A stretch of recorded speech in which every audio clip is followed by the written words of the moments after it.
여자라면 심리학부터. 장로경 지음.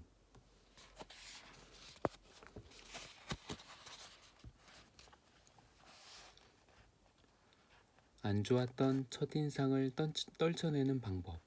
최신 효과. 결국 사람의 기억에는 최초의 인상과 최후의 인상만 깊이 남는다. 초두 효과라는 심리학 용어는 모를지라도 첫인상의 중요성은 인정하고 신경 쓸 것이다.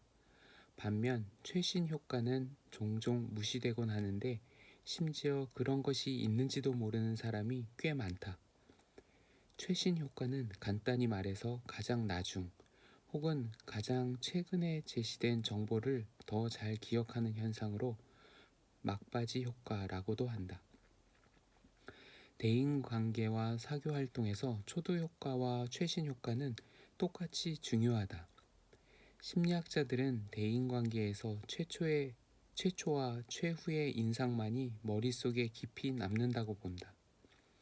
첫인상도 물론 중요하지만 관계가 발전하면서 발생하는 사건들에서 첫인상과 다른 느낌이 들 수 있기 때문에 결국 최초의 인상과 최후의 인상만이 깊이 남는다는 것이다.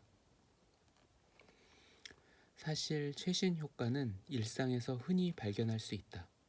사이가 좋은 두 친구가 의견 충돌이나 오해로 갈등을 빚고 절교한다거나 뭐든 같이 하면서 친하게 지내던 두 집안이 작은 일로 싸우고 나서 왕래를 뚝 끊는 일 등 말이다.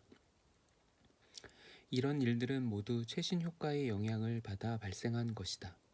좋은 첫인상을 남기는 데만 집중한 나머지 최신 효과를 무시하면 첫인상과 다른 사람이라는 소리를 듣기 십상이다.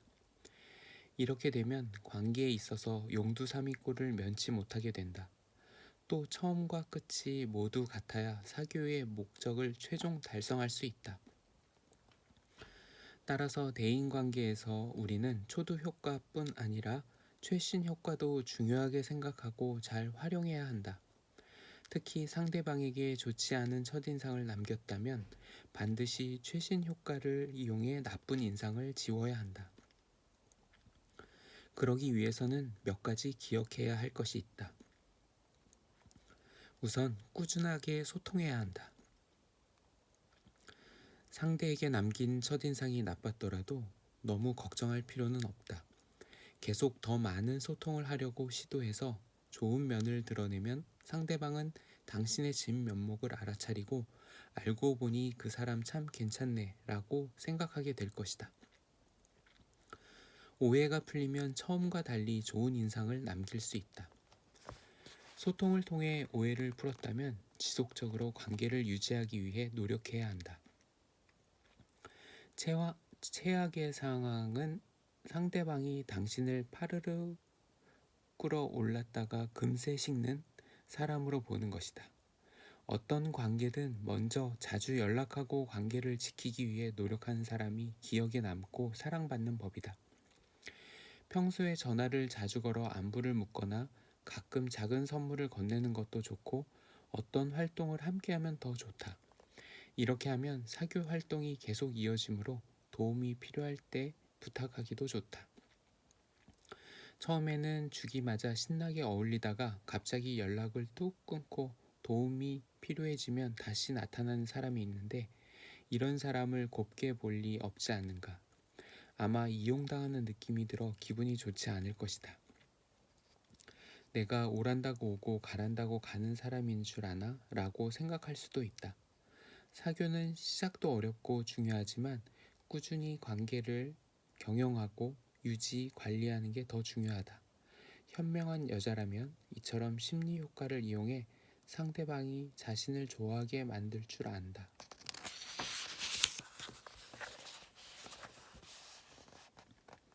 귀가 아니라 온몸으로 들으라. 경청 효과. 말하기를 좋아하고 듣기를 싫어하는 심리는 인간의 첫 번째 약점이며 인정받고 싶은 심리는 두 번째 약점이다. 대화는 가장 직접적인 사교 방식으로 효과적으로 자신을 표현하고 내면을 드러내는 수단이다. 이때 경청, 즉 상대방의 말에 관심을 가지고 진심으로 들으면 그의 심리적 욕구를 만족시키고 호감도를 높일 수 있다. 사람은 자신의 말을 잘 경청해 준 사람에게 호감을 느끼게 마련이기 때문에 심리학에서는 이를 경청 효과라고 한다. 대화는 이야기를 하고 듣는 것으로 이루어지지만 이야기하는 걸 좋아하는 것과 경청할 줄 아는 것은 전혀 다른 효과를 낸다. 가끔 모든 상황에서 자신이 중심에 서기를 바라 나머지 말할 상대만 있으면 쉬지 않고 자기 이야기를 속사포처럼 쏟아내는 사람들이 있다. 그들은 스스로 자신을 빛나게 만들어서 다른 사람들이 경탄하는 표정을 보기를 좋아한다. 하지만 이런 행위는 자신과 상대방 사이에 두꺼운 벽을 세우는 것과 같아서 많은 말을 하고도 이해와 호감을 얻기 어렵다. 어쨌거나 말을 많이 하면 자신의 욕구를 만족시킬 수 있을지는 모르지만 우정을 쌓을 기회는 놓치게 된다. 이해는 경청을 통해 이루어진다. 경청할 줄 아는 사람이야말로 다른 사람에게 인정받고 사교의 주도권까지 줄 수 있다. 당신이 상대방에게 보이는 존중과 진정성은 당신에 대한 인정과 긍정으로 되돌아올 것이다. 솔직히 세상에 할 말 없는 사람이 어디 있겠는가? 다들 살면서 즐겁고 기쁠 때가 있고 힘들고 괴로울 때가 있다. 그런 자신의 경험을 다른 사람들과 공유하고 공감을 얻기를 바란다. 따라서 이런 심리적 욕구를 만족시켜 주기만 해도 당신은 그에게 좋은 사람이 될 수 있고 그 결과 목적을 더 수월하게 달성할 수 있다. 그렇다면 경청을 잘하기 위해서는 어떻게 해야 할까? 다른 사람과 교류할 때 상대방이 말을 하고자 한다면 당신은 기꺼이 발언권을 양보하고 경청하는 사람의 역할을 맡자. 설령 상대의 이야기를 듣고 싶지 않더라도 침묵을 지키면서 듣는 전략이 필요하다. 그도 아니면 잘 듣는 척이라도 하자. 말하고 싶은 상대방의 욕구를 최대한 만족시켜줘야 호감을 얻을 수 있기 때문이다.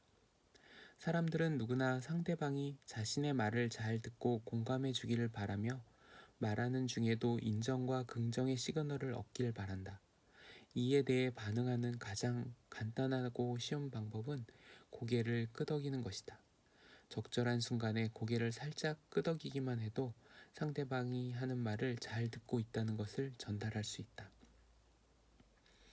물론 도저히 동의하기 어려운 생각이나 의견을 접하게 될 수도 있다. 이럴 때는 따로 반박하거나 논증하지 않는다. 그러면 그는 당신을 자기 사람이라고 생각하고 호감을 갖게 될 것이다. 그러니 타인에게 호감을 얻고 싶다면 고개를 끄덕이는데 익숙해져야 한다. 누군가와 대화할 때는 서로 눈을 마주치며 눈빛을 교환해야 진정성을 전달할 수 있다. 눈을 피하며 자꾸 다른 곳을 보면 상대방은 당신이 제대로 듣고 있지 않다고 생각할 것이다. 또 기쁘고 즐거운 이야기가 나오면 눈빛을 밝게 하고 슬프고 속상한 이야기가 나오면 위로의 눈빛을 보여야 한다. 그러면 상대방은 당신이 자신과 같은 감정을 느끼고 있다고 여길 것이다. 사교는 상호 활동의 과정이다. 상대방은 당신이 경청해 주기를 바라는 동시에 자신의 이야기에 참여하기를 바랄 것이다. 경청하는 도중에 상대방의 말을 따라서 반복하거나 가끔 질문을 던져서 이해하지 못하고 넘어가는 부분이 없이 잘 따라가고 있음을 알리는 것도 좋다. 이렇게 하면 대화를 통해 상대방의 만족도가 높아지는 것은 물론 상대방이 갑자기 의견을 묻거나 평가를 구할 때 당황하지 않을 수 있다.